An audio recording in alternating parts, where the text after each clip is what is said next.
What up, young slumlords and ladies? This is Jake Lapp, and welcome to the Young Slumlords podcast, where me and Caleb Henshaw talk our shiz and hopefully help spark the idea for finding your financial independence in this paycheck-to-paycheck world.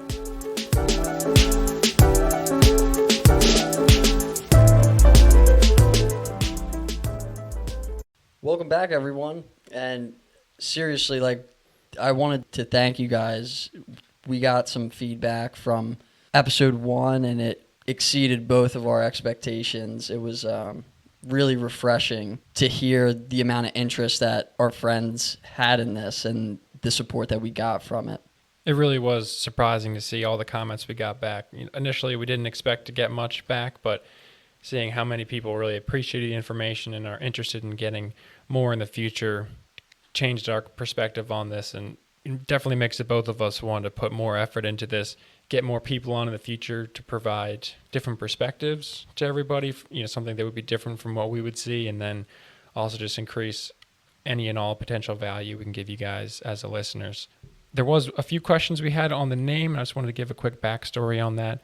Rental properties only exist to make a return on investment for property owners. Without that, the rental market would be non-existent, and the only sources of rental housing will be through government assistance programs and charitable nonprofit organizations, both having extensive waiting periods. The dichotomy of being a landlord is creating the best rental you can while spending the least amount of money possible. The latter is what outsiders use to label landlords as slumlords. As landlords, we embrace this. We need to make money and aren't afraid of how we get labeled. We do quality work on our units, and we live in them ourselves, making them something we really like living in and love showing off to other people, especially renting out to future tenants. It makes a world of a difference. Yeah, so I don't know what dichotomy means, but he's definitely on the money with that, and the pride, the workmanship. We're living in these units, like Caleb said. It's not this rundown piece of garbage that we're pushing on to someone in distress hoping to find a property. I like living in the last 2 units that I had, making them our home, and by doing so, we're able to get a higher return on our investment. So on this week's episode, we wanted to start off with some failures, and this question originated from a book that I listened to. It's by Tim Ferriss, and it's called Tribe of Mentors, where Tim fields 11 questions and gets hundreds of responses from prominent individuals in our culture. It's funny, when I brought this up to Caleb, he really liked the idea, but said he needed to do some soul searching to find these, since we've been so programmed to shut out these failures in order to keep pushing forward. And I hope he's uncovered something good for us. And with that, Caleb, what is a significant failure that you went through that still really resonates with you? Definitely one came to mind after thinking about it for some time, and it is definitely something we are made, or maybe it's a nature-nurture type thing where you don't want to think about the things you did wrong because it's kind of painful sometimes, and it's just easier to not think about it. But running back and some of the decisions and choices I made, one of them being, of course, going into college. I waited a year after high school because I just wanted to work and get experience, and I had always had doubts about college and other institutions. I'm not 100% against it. I do see value in specific fields, but it seemed like it was just growing into something that just was taking advantage of other students. And I did 1 year at a community college and decided after that I just wanted to throw in the towel and just be done, go back to work and call it a day. And that decision haunts me every single time I apply at a new job, because each business requires a bachelor's degree to get into their organization. And I just get reminded of that every single time, that for some reason I get punished in the future finding new opportunities because I didn't go through a 4-year college degree program where I just worked in the field again myself. But I do understand some companies prefer to have the experience over it, but the HR wall is a real thing, and not getting past it with your resume, not having that bachelor's degree in any field, which doesn't make any sense, but it gets you through the door. So that's something I thought about, and I know now, thinking back at it, that it was the right decision to make, because instead of living my life believing that people should show me what I need to know, teach me what I need to learn, how to learn, all of those things that are embedded in the institution of college itself, just giving you everything you need to know your field to be good in it, was something I just did entirely on my own. And those skills to teach yourself how to learn how to learn, is a compoundable skill that'll keep growing over time into something so powerful that there isn't anything you can't figure out yourself with just a little bit of time and energy. And I see similar like classmates who haven't had the difficulty of learning how to learn, and it's just a different mindset. It's not easier or harder, it's just different. And over time, it definitely makes a big difference. There's of course shortfalls in the beginning, like I said, not being able to get jobs at certain companies, but I feel like in the end, it really made a difference for me personally, not to have that experience in my life and just changing it into something that I would control myself. That's a big win on a loss. I feel like if you had the chance to rewind, like the way that you're saying it, you wouldn't finish out. Like you wouldn't get your bachelor's degree if you could turn back the clock.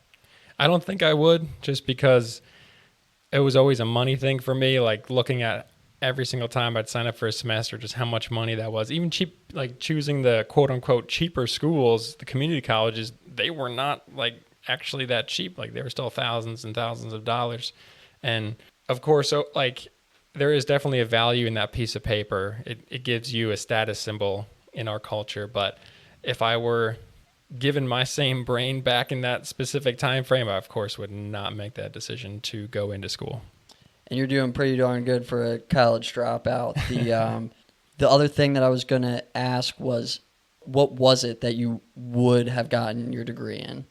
Yeah, that was the big question at the time for sure, because I was in more in information technology that's supporting computer systems in companies, mostly just doing end user support and architecture for smaller businesses. That's what I was experiencing at the time, and I couldn't find any courses or majors that would benefit me in that specific path. But going back, if I had done something in computer science, it would have definitely helped me getting jobs, would have helped me get a job now, since I'm in the programming world. But there's tons of classes about how to code. Doesn't mean they're good, but they exist. But you're not doing IT, you're doing software development now. That's what you're pushing towards. That's your goal. Would that degree have even helped with that? Possibly. I know the development world is a weird world where they require you to work when you're not working, and they require you to know things that you will never need to know while you're working to get the job itself. And college teaches you those weird, obscure and abstract concepts and algorithms and specific problem sets that you need to define during an Amazon interview to get a developer job. And I mean, of course, you can just YouTube all that stuff now. It's no big deal. There's 1,000,001 videos on how to learn it, but it could have helped. But as far as how much it costs to go to prestigious university and get all those classes, 100% not worth it. With that, ladies and gentlemen, drop out of college. No, that was an awesome failure, awesome win on it. So thanks, Caleb. No problem. I did want to reiterate the book by Tim Ferriss, Tribe of Mentors. It was a pretty good read. It just was a straightforward 11 questions, 11 answers from all these different people from different walks of life. And seeing what some of their answers were just gave you a perspective on how seemingly terrible things to people at the time that they persevered through and got to the other side became one of the most, or the most beneficial thing in their lives. And it gave me kind of an idea that what seems hard to me now just means that it's helping me grow as a person, and trying to run away and walk away from things that are difficult is the easiest way to keep yourself stuck in the same rut. So it was really cool to see what all these different people struggled through in lives and how they persevered and how they turned out the other side a much better person. I did want to turn this over to you, Jake, and ask you, what was your favorite failure and how did it turn out for you? So what came to mind when I was listening to the book was my transition to college. Williamson, like I told you guys, I graduated with an associate's degree for painting houses. That was, kind of embarrassing. My first choice was power plant technology, and like there's 6 programs at Williamson. The top of the list is power plant. The bottom of the list is paint, and this was actually the last year that paint was a program. They're taking it out and swapping it in with residential electric. So I really thought I had a chance. I wanted to get into the power plant program. I wanted to work with alternative energy. I wanted to be a part of the infrastructure of our society. Those guys make great money. It would have been a huge turning point in my life, just the pay gap. Like, these guys are coming out of school making 6 figures, working a lot of overtime and stuff like that. But I was so excited to do this. My environmental science class had me all types of excited about environmental science, and I really saw that for my future. I told my family, I told my friends, like, this is what I wanted to do. In order to get in, you needed a higher score on the ASVAB than any of the other trades, so they took the smart kids. When I took the ASVAB, I scored in the 94th percentile, which was beyond the standard. My interviews went well. I was poor, so like I honestly thought I was a shoo-in. And they take over 300 applicants every year, and they have 20 spots. So I still felt confident, and by the time the letters were coming out, I wasn't getting anything. I was checking the mail every day, and nothing. And then in April, I got a letter. It was a small letter. The big letters come in the big envelopes, and the small letters are normally just saying kick rocks. So I got a small letter, and it said that I was on the waiting list. So it was a bummer, but I was like, there's still hope. My plan was to keep working at the company I was at, doing HVAC and plumbing, and keep working there and reapply the next year. Then it was probably late June that I got a call from the dean of admissions saying that he wanted to offer me a spot, a full scholarship. And I was like, that's incredible. My hopes were to the ceiling. I was so excited.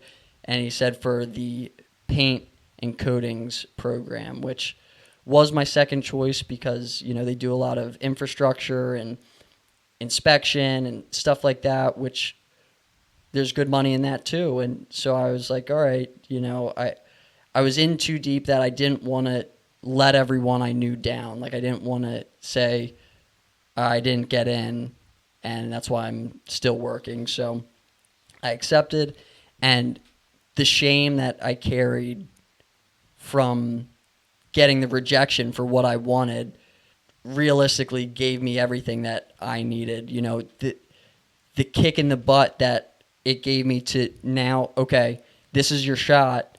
Don't blow it. Like, go and make the best that you possibly can out of this situation. So, like, in high school, I never studied for anything. I never thought I was going to college, so grades didn't matter. But I was like, I'm going to take this super seriously and make the most out of this situation that I can. So I studied every day. I worked my ass off. I was the teacher's pet. I wanted to be somebody even in this program. So that kick in the butt, that push to be better, because I was in a worse spot, completely changed my life. Looking back at it, when on graduation day, I was in the top of my class. I had made a business in school that I was able to employ most of my friends that I went to school with. We did really well, and like those skills of networking, building relations, and being held accountable for your work completely changed my life. And like the ability that I knew I could go out and make all this money on the weekend was huge. It was pivotal. The money that I made was the reason that I was able to get into real estate, which is where I'm seeing my passion. Like, if I would have gotten into power plant, or if I would have gotten into power plant, I wouldn't have felt that need. I wouldn't have had that hunger to grind and to do better and to come out, and I want to make six figures now because I want to prove to someone that I wasn't a waste, that it wasn't a waste of time for me to do that. That failure to me was the biggest growing opportunity one of the biggest growing opportunities I've had in life, and I'm super grateful for it now. I remember you telling me all the rules and regulations that they had you following regularly there, just for everyday life, having just so much discipline built into you, like an everyday habits that you do normally, waking up super early, getting back for a 10 p.m. curfew or whichever time it was, and then only having weekends. And even I remember your freshman year, they didn't even let you have a car. So it's like really cool for me to hear that you did not get in there for what you wanted to do, but you still powered through it, went through all that trouble, not even doing the thing you went there, wanting to do. So that really shows that like you committed to it and you completed it. And from what you said, it was the best thing you've ever done. And I really think that was an awesome opportunity. And it kind of makes me question if that was not a better choice for me to get some of that discipline, because there's so many famous figures out there who preach that discipline is the gospel and it helps you. I remember Jocko Willink specifically, he goes in depth on how just simple things like having yourself wake up early in the morning and not hit that snooze button gives you the control over your day to be able to maintain and have your own sovereignty on all decisions you make further on in each day, and compounds on themselves and just makes you just more of an independent and stronger person. These small little things that we trick ourselves into just giving up. Oh, just 5 more minutes of sleep, just 5 more minutes. And we just give up that little bit of discipline for a little bit of comfort. And over time, those decisions compound. So we're giving up larger things for comfort now, and it hinders us in the future just because we don't want to feel uncomfortable or give up those 5 minutes of sleep. 100%. And on that same token, like Jordan Peterson says, one of the best things that you can do if you're like in a rut and you're not sure where your life's heading, like a lot of the questions that we're getting are like, dude, I'm not sure where to start, but like what you guys are saying is awesome and I want to get there. It's like, make your bed every morning. That little thing that was instilled in us at Williamson, like we all used coat hangers and we made our bed once each semester and, put coat hangers on the backside of them so it stayed tightly made, and then we had other blankets that we would put on top to sleep on. But you still, even when you took your blankets off, you had to make sure the edges were nice, the sheet was folded down right, your pillow was set, and like that little thing like has translated into my life after Williamson. And when I talk to other guys who went there, they do the same thing. And just that little victory every day, you start the day as a winner. Like these little accomplishable goals that, like what Caleb was saying, like you can decide to take comfort over it. It's a very easy decision. But to get into that frame of mind and to get that discipline going is vital, especially if you want to make something of yourself. Yeah, and the discomfort and the small decisions you make really do feed back into these greater opportunities or seemingly difficult times in your life where your first instinct is just to say, no, give up. I just want to take the easy road now and just deal with what I want later.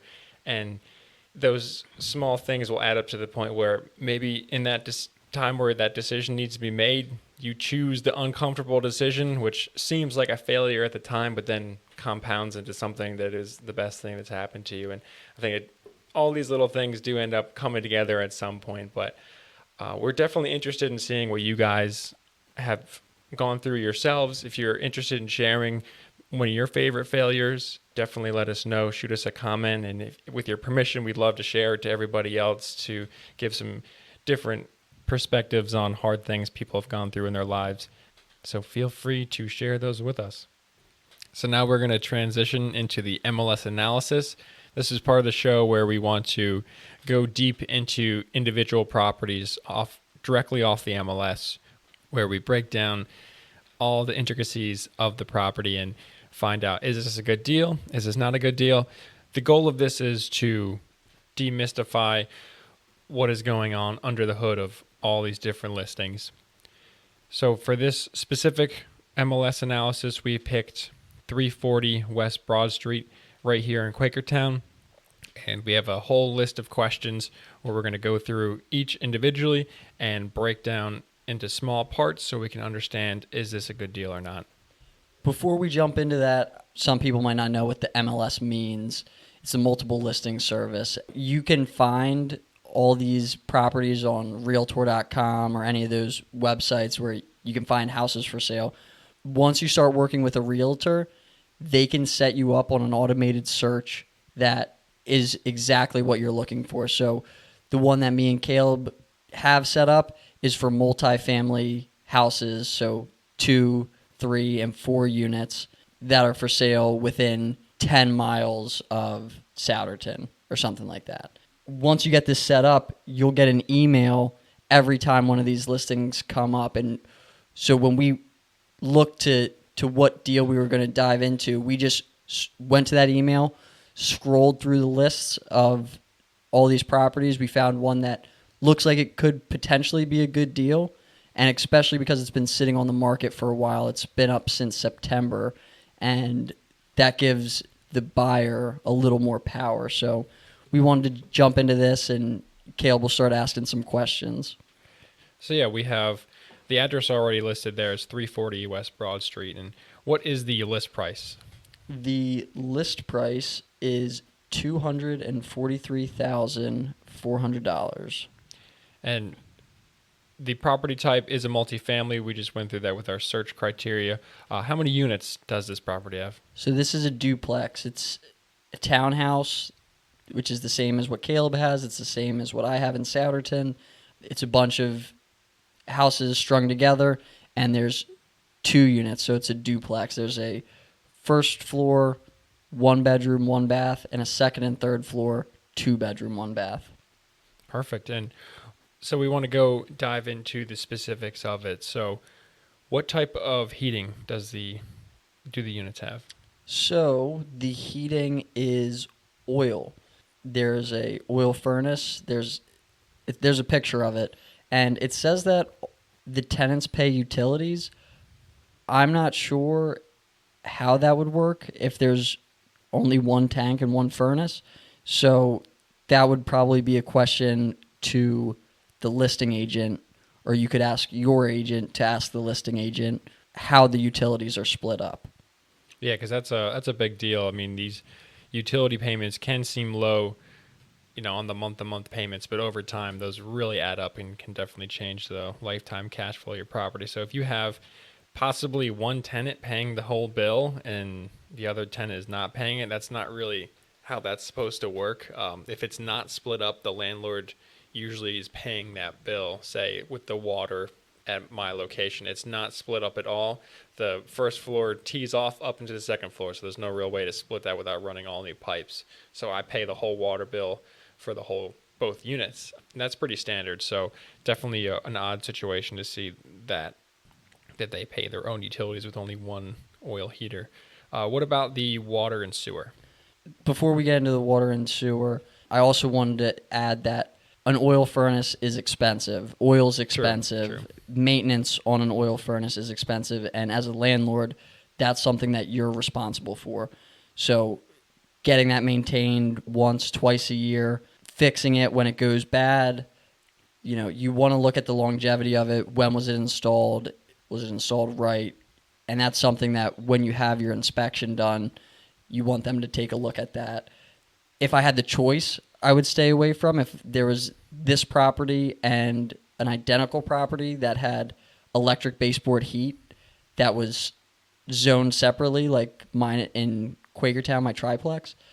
I would take that one in a heartbeat just to avoid that extra cost as a landlord. But for this being the way that it is, maybe take into account when you're running your numbers that when this dies, I'd like to install all new electric baseboard.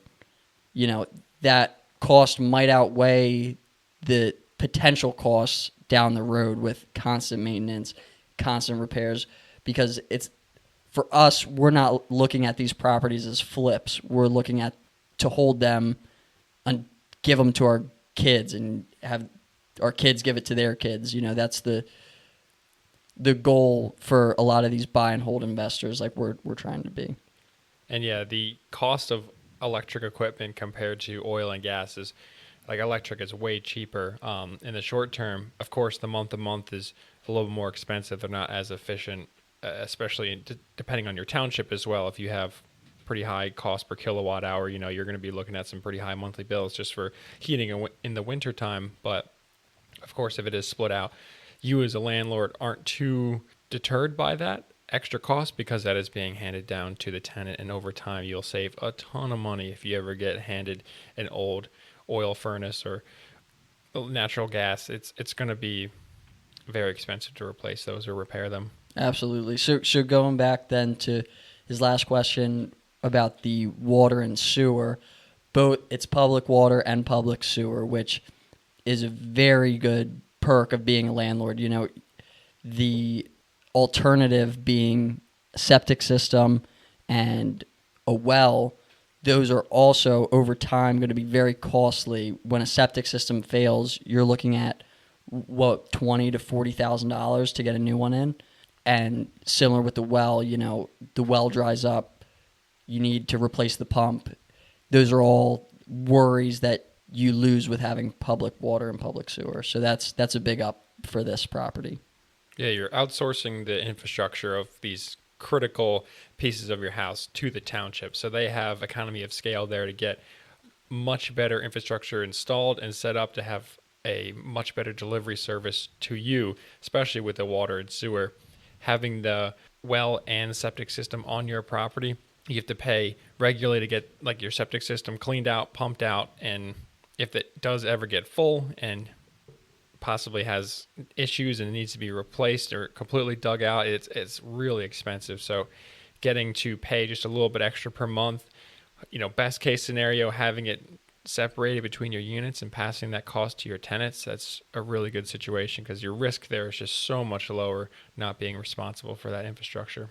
Now, we're going to go into the cost of the house here and break down what the actual out-of-pocket expenses will be for you depending on which strategy you use to purchase the house. The two we are looking at is a government loan called the First Time Homebuyer Assistance Program, or FHA for short, and the requirement is a minimum of 3.5% down, which is very affordable comparative to the regular conventional loan that's through private banks. They require 15% down for a duplex. So we ran the numbers here. When you're doing an FHA at 3.5% down, you're looking at the down payment being $8,500. Now, comparing that to the 15% down conventional, that's going to be $36,000. So pretty big difference, $8,500 versus $36,000. It ends up being more to it than just the number, of course. So when you're going through an FHA, the process of closing and inspections is much more in-depth and there are more regulations involved. So when the government's involved, of course, it's going to be more complicated. They have a super in-depth inspection process of the house that actually sticks against it for all future buyers to see for, I believe, 6 months. I could be incorrect on that. I have to look that up again. But that inspection report can be pulled by future agents and they can look and see all these different problems that they may have missed had they just gone through with a private inspector or even waived inspections. They can now see that for free for 6 months, I believe. And 6 months. It's not only the inspection, but it's the appraisal. So someone's going to come in and they're going to say what this house is worth. The problem with appraisals is it's just some guy's opinion. So if he's having a good day or a bad day, it can make a difference. They're asking $243,000, and the appraisal comes in at $220,000. That means that a bank won't give you a loan for the full amount. They won't give you a loan for $243 because the appraisal said it's not worth that. So why would they give you a loan if the appraisal says that it's not worth the loan amount? So the conventional one, you can get another appraisal done by another guy the next day.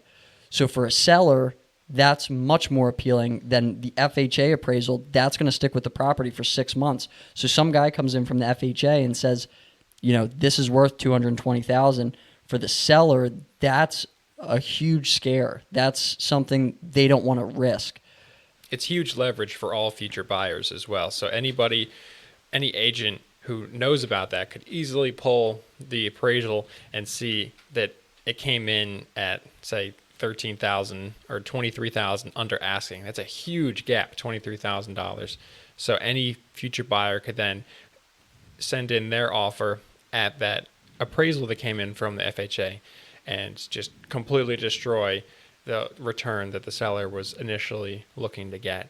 Having that looming over the seller's head when they get an offer from an FHA buyer, that's always there. The real estate agent's going to tell them, hey, let's maybe stick it out for a couple more weeks. Maybe we can get some conventional offers with private financing rather than government financing, just because of those risks involved.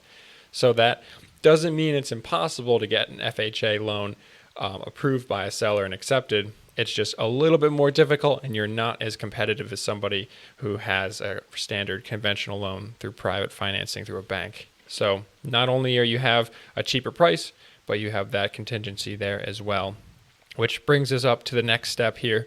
This specific property is actually fully rented out. Both units are leased and have tenants in them. So as you may remember from our last episode, we went through and talked about how we claim residency to get the lower down payments. And that is entirely contingent upon you claiming residency. You have to actually live there. There has to be room for you to live there. If it's fully percent rented out, the bank knows that you're not going to go live in the backyard in a tent. They have to have some place for you to live. So this specific property would actually be entirely contingent upon an offer that includes a paragraph where you ask the seller to evict or terminate the lease and give you, of the tenants currently there, and give you a vacant property. That would be the only way.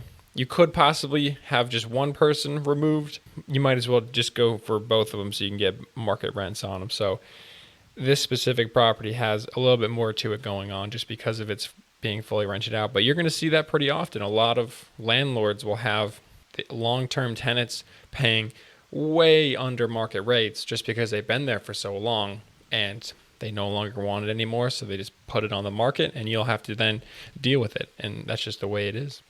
Yeah, so like Caleb said, when you have this contingency, now you're asking a lot. The reason that we picked this property to do the deep dive was it's been sitting for 3 months in a very hot market, which means they're asking too much money for it. So by putting that contingency in, would do nothing but help you, especially if you've seen the pictures. This place needs some work, and giving you some time to do the work, to raise the value, to increase the rents up to market rent, find your own tenants. You don't know what that last landlord did for their screening process. They might not have even had a screening process. We are very particular in who we take. We have an in-depth screening where you need 3 times the rent amount. You have to have a credit score. We're going to follow up with previous employers. We're going to follow up with previous landlords.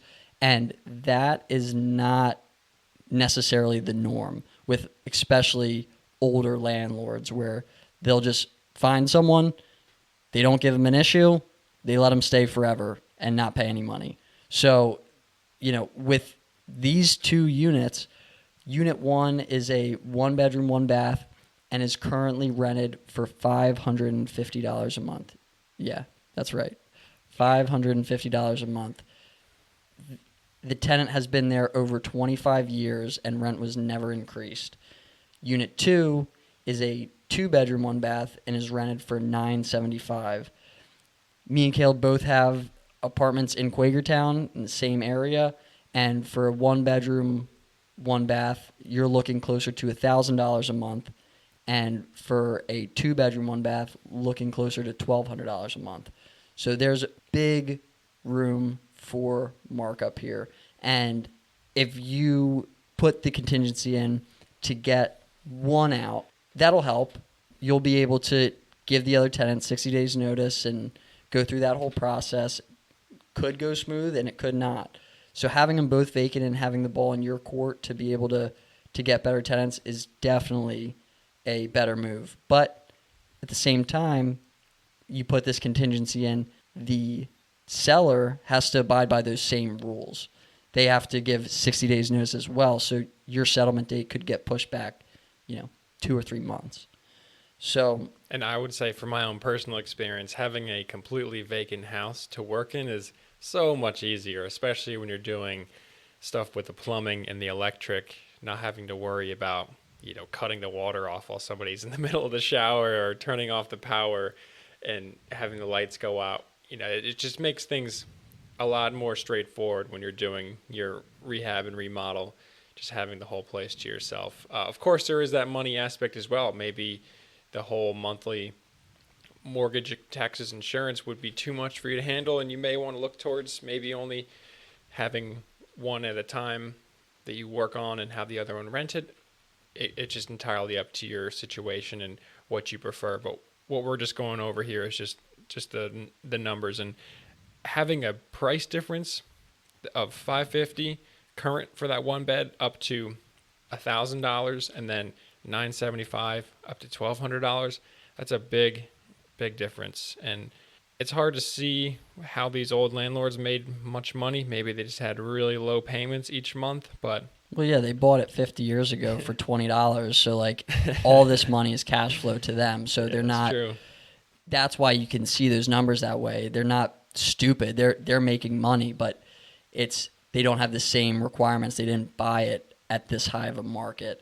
And what we said in the last episode about the 1% rule for investments, for this property, $550 plus $975 is $1,525 a month. So based on the 1% rule with current rents, the house should only be worth $150,000. With market rents being $1,000 and $1,200, that add them together, $2,200 a month, the house should be worth $220,000 to fit that 1% rule. So yeah, it's a $70,000 price difference in the house just from that market rent change. And of course, the 1% is just usually a guideline to know if you're in the ballpark, but for a difference that big, it's pretty substantial. And the cost of the property per month, the total expenses, you have to break it down. You have your principal, which is just payments right on the loan back to the bank, your interest on that loan, insurance, so you'd have to pick your own house insurance, and taxes as well. And that would be entirely dependent on the location of where it's at. All these numbers can be calculated roughly from different websites online, and also the MLS includes tax information as well. Insurance is a pretty rough guesstimate you can make. You can always talk to an agent as well to see if you can get much more specific prices on what those would be, so you can get a better breakdown of them. And then after you get those prices, you have to then estimate your utilities of what you will be paying. In this situation, the landlord listed it as the tenant pays all utilities, so that makes the calculations pretty simple. We did mention that seems a little bit weird based on the heating setup that they have, but we'll just go with the numbers there and start breaking those down and seeing if this is a good deal. Yeah, so what he's breaking down is for the FHA for 3.5% down, you'd be financing, what's that, 96.5% of the purchase price? Exactly. And with today's interest being very low, let's be safe and put it at 3%, which is pretty high compared to some of the numbers that we've been seeing. And so at 3% of 96%, 96.5% of 243 is The loan amount will be $235,000, which we can break down even more, throwing it into a mortgage calculator, which gives you just the calculated interest rate and the period or the term, which would be 30 years, and putting $235,000 in at 3% interest rate over a 30-year term would net you $991 per month, and that would just be for the principal and the interest. To add on to that, you got to calculate in the tax. The MLS does include the tax information for the locality. Just take that total number, divide it by 12 to break it over the months, and that gave us $202. And then the insurance as well. I have a very similar, if not almost identical property to this one we're looking at now, and we're just going to use the insurance that I was given, and that was $61 per month, which comes out to a grand total of $1,254 per month. And that would be all expenses you'd be paying, just because the landlord did mention that the tenants pay all utilities. So that would be your total expenses. Now, if we look at market rates for the rents, if you were able to have the contingency accepted of the tenants being vacated and then you being able to put new people in, you'd be looking at $2,200 per month of income with it fully rented out. But of course, as we had mentioned before, you do need to live there. So if you lived in a smaller unit yourself and rented out the larger one, you'd be negative $50 per month or $54 per month, because you're getting $1,200 in with rent, and then your total expenses will be $1,254. which I think is pretty good. Something that when I was looking through the pictures, I saw a 2-car garage, and I thought it was a part of the house, but it's actually a detached garage, and you can rent that out too. You could get easily $50 per bay or $100 for the two every month, and now you're positive. Yep. So I didn't think of that when we were originally looking at this, but to be positive $50 a month and live there for free, I'd say this is a good deal. Now, the only thing is we didn't get into yet the work that's going to be needed to get these market rents. If you look at the pictures, you're going to see that this place definitely needs some work. It's all wood paneling. There's drop ceilings. The flooring needs to be replaced. Based on the pictures, doable work for a homeowner with some time, and YouTube as a resource. We won't get into the exactly everything that it's going to take and, what you need to do. We're going to save all that rehab stuff for another episode, but you have to figure that in as well. So what did we say? With the FHA, it was $8,500 down for the 3.5%, but we didn't include the closing costs, which could be anywhere from $8,000 to $12,000 on top of that $8,500. So you're looking at $20,000 out of pocket and whatever the rehab cost is. Now, there is a loan that's called a 203K loan, which is a part of the FHA where the loan amount, so like let's say 236 is what you're getting a loan for this property, you can add on the rehab cost that you get from a general contractor. Now, Caleb just told me before the episode, which I didn't know, but if the rehab cost is going to be under $30,000, the process is a lot easier. And yeah, I heard that from another podcast, so I didn't take too much time to dig into it because it is the government, so they have rules written everywhere about it with tons of different intricacies about it. But I would say if that is 100% true, and I'll have to confirm that myself here, but if that is, and you're able to get in at $30,000 of repair costs, have it signed off by a contractor to say that is the truth, then you'd be able to get in there, have it all rehabbed, and get it done without spending a ton of money out of pocket right after purchasing the house. You're already spending $20,000 to buy it, and, having to spend extra on top of that is just as a killer. But there is, of course, downsides. This is a government loan again. So if it is more than 30,000, or if that is the exact case, there's less red tape. There are horror stories of contractors getting involved and the government taking a really long time to pay them for their work and having to send inspectors to confirm the specific parts of the job are done. So again, it's just another thing you've got to work through. Someone to talk to about all these specific things is a mortgage broker. They're really helpful, especially when you're asking these types of questions. Is this the right strategy for me to use? They're really a good resource to have on hand. And going through and seeing what Jake was saying with the pictures, you could definitely do it yourself, and you don't have to break the bank. You could do some hacks to it as well to just paint over the wood paneling and call it a day. As long as it looks good, and get some tenants in there. But as far as this deal goes, if you're able to rent out that garage, which I missed that as well, actually, that's some creative financing right there. Getting that, say, posting that garage right up on a Facebook Marketplace, $100 for both bays, then you're $50 positive a month, living for free. If you're paying rent right now, say $1,200 per month you're paying, erasing that, turning that into an equity payment each month while you're living there from the income coming into you from your tenant, and then no longer paying that rent anymore, is just a complete reversal on your financial situation. And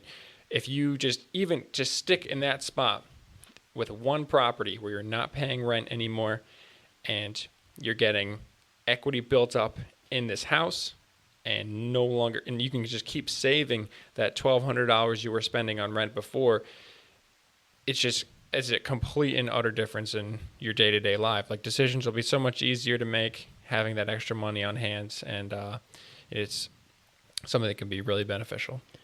And one other thing that we didn't get into, which is a huge misconception, is everyone that I talk to that hasn't done any, real research into buying a house, everyone's parents has said you need 20% to buy a house, and anything less, you're going to have to pay PMI. Oh, no. Which is private mortgage insurance. And so neither me or Caleb have done FHA financing yet. I plan on doing it this next year. So if you get a conventional loan for 5 or 15% down, you're going to pay PMI, which is because you have less skin in the game. The bank wants more money from you because they're risking more. It makes sense. When I was looking at my first property, I was looking at a 20% down at first.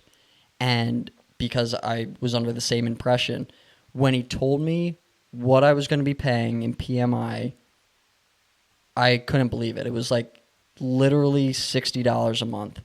And like I said in the last episode about my triplex, we were still cash flowing so good with that payment. So it didn't matter. The thing is now with the FHA loan, because you have so little skin in the game, that PMI never goes away. Where conventional, it will go away once you hit 20% in equity. So that little extra payment you'll continue to have, but for the long term, I think it's a great move to use your FHA. It's a great assistance tool, especially if you're working on a budget and you don't have a crap ton of money saved up. And I remember those conversations we had initially where we talked about putting more money up front into the house to get a lower payment, because, of course, the lesser your loan is, the less you got to pay per month for it, which means you cash flow more per month. So it was kind of a no-brainer. But as we thought about it more, like if you say went crazy and put 50% down on the house, you would tie up, $100,000 or more in equity up inside this house. And then sure, your month-to-month payments would be super low and you're looking at really good returns on that cash flow. But the rate of return on that cash investment is nowhere near high enough to justify tying up that $100,000 over time, when you could just split it up and then pay as little as possible out of pocket for these properties and then just get more of them, and your cash on cash returns just exponentially increases for each one that you get. So the down payment, of course, is a balance you want to reach there. It's not higher is better, lower is better. It's a balance, just with everything else in life. So pick what your strategy is that you want to do, and then talk to your broker about what situation, what payment, what loan product, whether conventional or FHA, would work best for you with your current financial situation.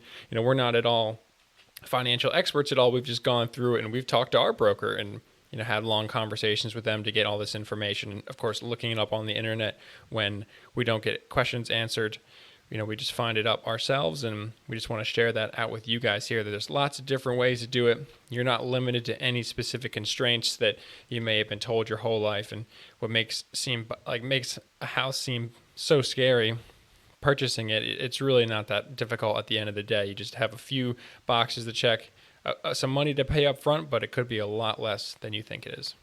To add on to that, you put less money down, you're going to have more debt. We're taught, if you follow any type of finance thing and you've thought about it since you were younger, debt's bad.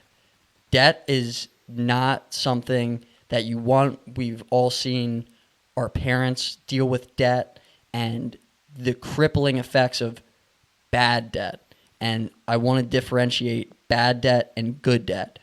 Bad debt is on something that's a liability, something like a car that is just going down in value constantly, something like a credit card that you racked up at the stores or bought a bunch of crap with that isn't making you money. That's what a liability is, something that costs you money. If you have debt on a liability, that's not good. Now, if you have debt on an asset, it can be one of the best tools for building financial freedom. And the breakdown's actually pretty simple on that. If you have a loan that has a fixed interest rate of 3% over 30 years, and you compare that to, say, the inflation rate, which in recent times with some specific government decisions, the inflation rate has gone up quite substantially. There's some numbers coming out that over 30% of the U.S.'s money supply was printed this year, which is a little scary. But comparing that to $100,000 loaned to you at a fixed interest rate, so that $100,000 is a set number regardless of its buying power. So if that $100 is worth exactly that now, it could be half that in 10, 15 years in buying power, but the loan amount is exactly the same. So you're paying the same amounts on that over time, and the value of it is decreasing exponentially. So if you have a job that slowly increases pay, hopefully in line with inflation, your income increases, but the cost of that loan to you decreases in a steady rate. So having these loans is actually much of a more sound investment than just saving your money and keeping it in a bank account, because we all know banks give super shy interest rates on, your regular savings accounts. It's barely meets inflation, but having a investment like real estate, you have the actual asset itself, it's worth money. And then the loan itself is also worth money to you as well, because that is a fixed amount of value that's locked into a contract for 30 years, regardless of what its spending power is at the end of the term and over the course of its life. So having that is actually one of the most valuable asset classes itself. That contract of debt that you get from the bank is really powerful. And now think about the appreciation that's going to happen in 30 years. Think about the increase in rent. So when inflation happens, people make more, people pay more for rent. That's how it goes, but your payment is staying the same. So that's what we're talking about when we're talking about these guys who... Yeah, I was going to say, tie it back to the old landlords who have way under market rents for their current tenants, but they don't care. They're already probably making a killing as it is with only, $12,000 a year coming in, because they could be paying, $20 a month or whatever it is for the property. It definitely, maybe we'll be those crotchety old landlords who have way under market rent in 40, 50 years, but yeah. I hope so. And so just now tying back to the property. So we looked into all that, and I'm sure for someone who's never looked at these numbers, who's never thought about the percents, it sounds like a lot. Like, oh, you're just going to take the percent of this, and then after this percent, then you're going to take it to this calculator, and then this and that. Once you get your reps up, we don't break these numbers down this specifically when we're analyzing deals that come on the market. We see a duplex go up in Quakertown. We bought in Quakertown. We're pretty familiar with what the costs associated are going to be. We're pretty certain what our mortgage amount is going to be just by looking at the price. And if you get those reps in, if you learn this system, like we're trying to do this on every episode so it can become second nature for you guys. So bear with us. I know it probably seemed complicated. And for some people, it might be like, no, that makes perfect sense. And I don't want to, say that to anyone. I'm just thinking for me, if I had never looked into this yet, I'd be like, what are you guys talking about?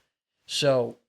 And we don't want to alienate anybody with these numbers, especially if you had a hard time, following all, we're here to answer any questions you have. So if something didn't make sense, or maybe we didn't explain something correctly, it's totally a possibility. Definitely let us know, and we'd be glad to help you out with any specific questions you have on literally anything we brought up here.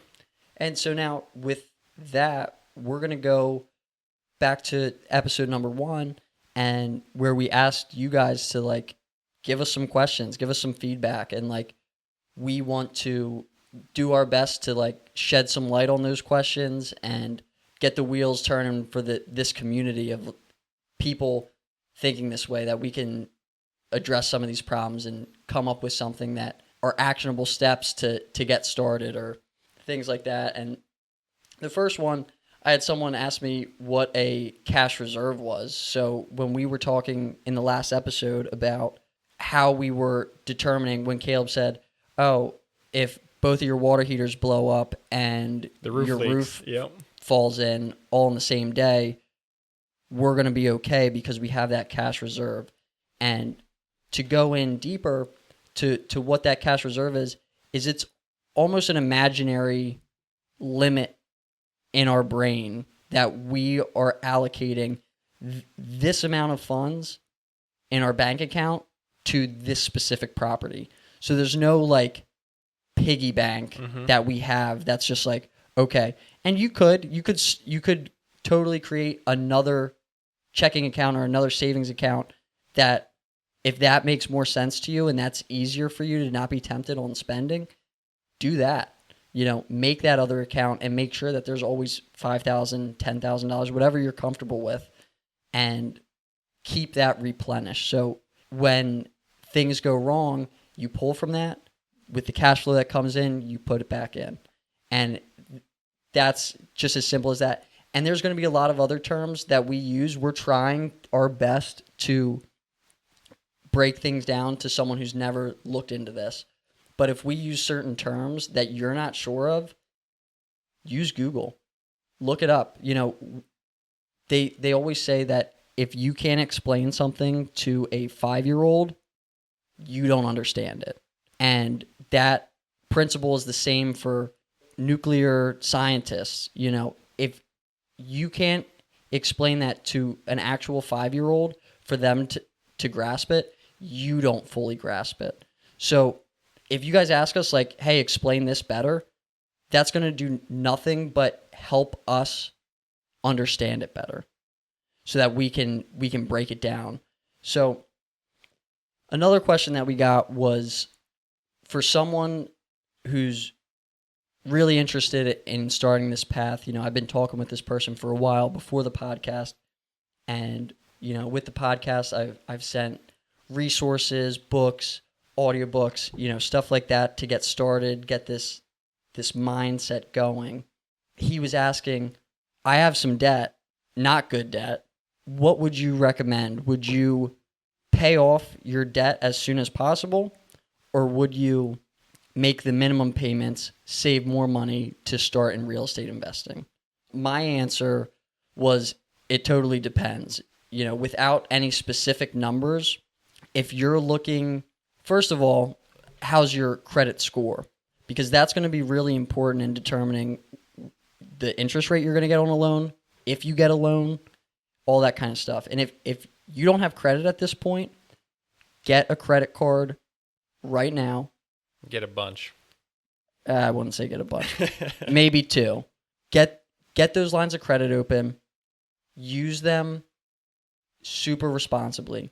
They say for the best credit score, you want to have less than 10% of utilization on your credit limit every month. So if you start out and you get a credit line for $1,000, which is pretty normal for someone with no credit, you don't want to exceed using $100. And that doesn't mean that you're going to, if you do exceed that you're going to get this terrible score. But that's what I've heard from a banker, that you don't want your balance to transition with over 10% credit usage, which I think is a really dumb methodology they use to lower your credit score, because you're incentivized to use your credit card, but if you're over that slight threshold, you get dinged on it. And this is when you transition to the next month or the next statement if you're at that 10%. If you pay it off, say, the next 2 hours after spending that money, it's fine.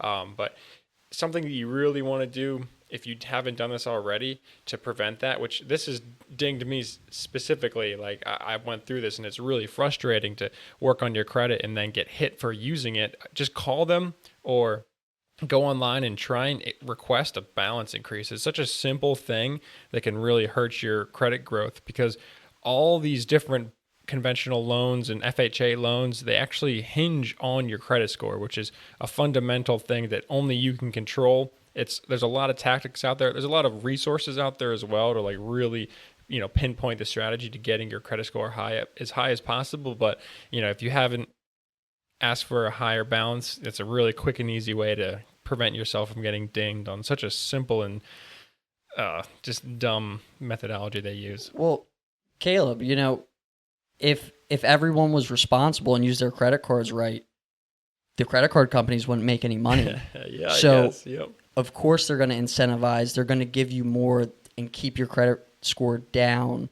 It's all this system that's put in place that incentivize consumerism, incentivize getting these, maxing out your credit cards, splurging, using everything that you can, and then not being able to pay back. Because if you're not able to pay back, now you have to pay the interest on your balance, where it could be over 20% for those things. That's insane. Nuts.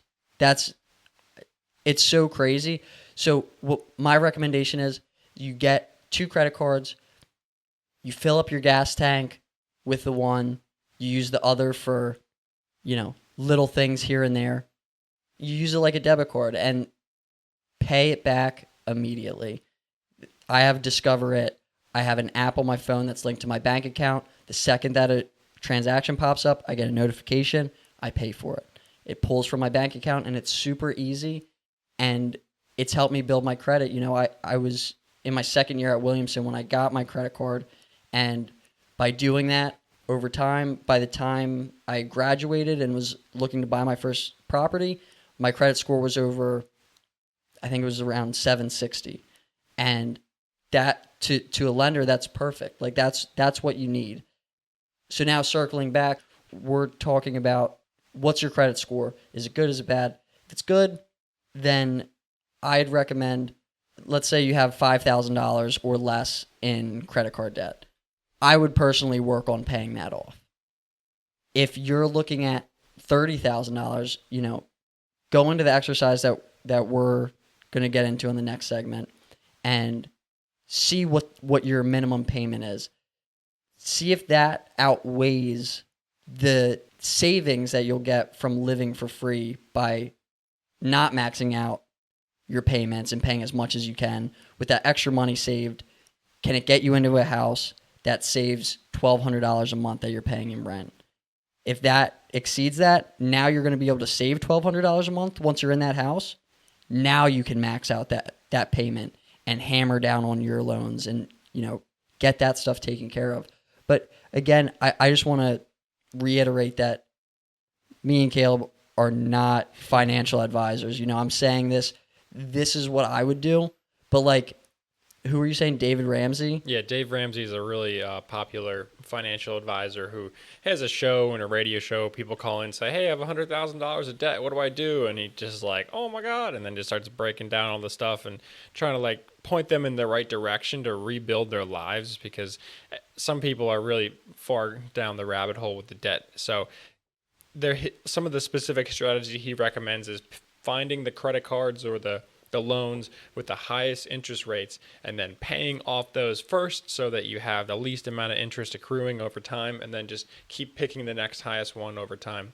And what Jake was just mentioning there was just, if you have a $1,200 per month rent bill due and that's eating up most of your income, and you have, for whatever reason, enough money to buy a house and move in and get a tenant in and remove your rent income and then have that extra $1,200 per month, you can then much more quickly pay off those loans instead of just going by with the leftovers after paying your rent. So that was what he was mentioning there, which, if you're in a unique situation where you could do that, it does make sense. But again, not financial advisors at all. Definitely reach out to a professional if you really need some help there. But these are just certain strategies that, we recommend or have had success using them in the past. And the other question that I wanted to address was, there was someone who said that they have a high-paying job, they work a side job, and they're having trouble saving money, and they don't understand why. And so that kind of brings me to this next part that's going to be like a homework, or, I hate using the term homework, but if you're interested in what we're talking about and curious on things that you can do to better prepare yourself to get started, this is it. So you can write down your monthly income and expenses. So, you can make an Excel file on your computer, or even just do it on your notes in your phone. Like, what are you bringing in every month after taxes? That's a simple one. Now, how much it is leaving? When you're going through breaking down all your expenses, the easiest way I found it for me personally was just going right into my credit card statements and my bank statements. Just any card that you use regularly. Cash is a little bit harder because you don't have that electronic receipt saved for you automatically. But if you use cards regularly, you can jump right into your statements and see line by line exactly where your money's going. The names are a little bit weird. I'm not sure why merchant names are shaped the way they are, but they're pretty random. But it'll give you a general idea. You see Wawa in there, you see Spotify, then you see some random subscription that you forgot you signed up for a long time ago, and you can just quick go delete that and then get some extra money in your account each month that you're not sending out that you don't need to. And all the things that you do need to spend money on, just tally them up, put them on that spreadsheet or in your notes so you can total them all and see dollar by dollar where your money's going out every single month. There are some things you need to average, of course, like gas. I kind of just picked a few months worth of gas bills, totaled them all up, divided it by how many months there were to get an average so I can kind of see how much money I'm spending on driving and stuff like that. So just little things like that can really show you, where your money's going, and then of course allow you to set a specific amount of money you can comfortably save each month without pinching pennies too crazily or going without paying things you actually do need to pay. You can put that money away maybe in a separate bank account or just right into your savings account and see over time how long it'll take you to save up for going with a bigger purchase, like investing in a real estate property or something like that. So yeah, now once you have that number, add up your expenses, you add up your income, and now with that amount, are you happy with that? How long will it take you to save for one of these bigger purchases? And now with these, like your car payment, is that worth it? Is that liability that you have that debt on, is that worth it? Look into some of these expenses and do you need that new car? Or could you drive a minivan, that you pick up for $500 on Facebook Marketplace that'll get you where you need to go? There's no shame in being financially smart. You know, I went into that on the last episode, but like seriously, what can you eliminate? And now if you're already living cheap and are still having trouble saving, how can you make more money? What would that require you to do to save the money that you want to make, to hit the goals that you want to make? What would you need to do? And if you find yourself making excuses, observe those excuses, but acknowledge that that's all that they are, is that they're just excuses. So seriously, what can you do? Is driving Uber, is starting a low overhead business something that you see? There's plenty of options to make more money. What can you do? And like, think about that. Like, I want to hear back from you guys and see like what that looks like. What is something that you could do? You know, I have a buddy who just started selling vintage clothes. He's making a killing. He's going to like Care and Share, you know, thrift stores and stuff like that, going to the 40-cent bins, picking up, you know, old college crew necks and sports jerseys and stuff that hipsters love. He's spending 40 cents on a sweatshirt and selling it for $50. If you think about that return, like that's something that seriously can be done. And like, get creative. No one's going to hand you anything.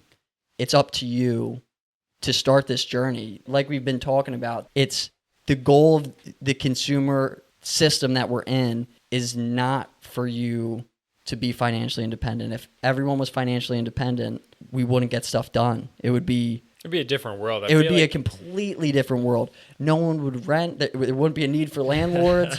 Whatever percent of the population is living paycheck to paycheck and is fine with it because that's how it is. Like, we're trying to escape that. But it does take work to break that cycle, and that's something that we're actively trying to find the best way to do it and all the different opportunities that we can find and share with you guys. And we're going to be right there explaining our experiences, and we're going to be doing the homework as well. We're going to be breaking down our expenses, running through line by line all the money that we're pushing out and just average it all up and just see where our money is going, and then ways that we could slim that back down, possibly ways to save extra money. That's going to be something that we're going to go into in depth next week. It's 2:30 in the morning right now, and we're going to wrap it up here. And what to expect next week, we're going to talk about, we're going to go over the homework, and we're going to break down the vital importance of having your significant other, if you have one, on board for this journey to financial freedom, because it is so important to have this understanding. We'll get into kind of how we approach this and achieve this. The other thing that we want to do next week is talk to anybody who's considering renting an apartment right now because maybe a lack of capital and some creative finance, some loans that are available in our area to pay very little to get in a house. And we want to really talk about that, some strategies, some things in place to be able to do that. And if we have time, we might be able to go into the numbers on my duplex in Souderton and the rehab and everything that took. So with that, guys, seriously, again, thank you all so much for the response that we got on episode 1. We hope we stayed up to par on episode 2, and we look forward to hearing from you guys in response to episode 2 and bringing you the next one. So let's keep this moving. Caleb, if you want to take us out. This is Caleb for Jake the Slouch Lord Lap signing off.